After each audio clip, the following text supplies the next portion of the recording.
Ըստ բրիտանական Macmillan Children Books հանրագիտարանի, Հայաստանում հիմնական լեզուներն են հայերենն ու ադրբեջաներենը, իսկ կրոններն են ուղղափառությունը եւ իսլամը։ Այս կեղծիքը այսօր ոտքի էր կանգնեցել մի խումբ երիտասարդների, որոնք իրենց բողոքը արտահայտեցին երթի միջոցով։ Մենք պահանջում ենք, որպեսզի այդ կեղծիքը հերքվի, հատկապես որ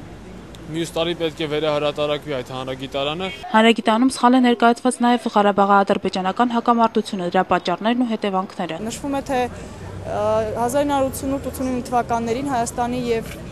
Ադրբեջանի միջև տեղի ունեցել զինված ընդհարում Արցախի պատճառով եւ Արցախը ներկայացվում է իբրև պատմական տարածք Ադրբեջանում մեծամասամբ հայերով բնակեցված։ Ընդդեմ հանրագիտարանային կեղծիքի նախաձեռնության անդամներն այսօր իրենց բողոքը նամակների տեսքով հանձնեցին Հայաստանի Հանրապետությունում Մեծ Բրիտանիայի եւ Ռուսաստանի դեսպաններին, որոնք պահանջում են միջամտել իրենց երկրներում հրապարակված հանրագիտարաններում տեղ գտած կեղծիքների հերքմանն ու շտկմանը։ Նախաձեռնող խումբը նման պահանջով դեռևս հոկտեմբեր ամսին է նամակ հղել։ Իրենց պահանջը չբավարարվելու դեպքում ընդդեմ հանրագիտարանային կեղծիքի նախաձեռնող խումբը խոստանում է շարունակել բողոքի ակցիաները։ Սուսաննա Պողոսյան, Հասմիկ Ֆարոյան, IPF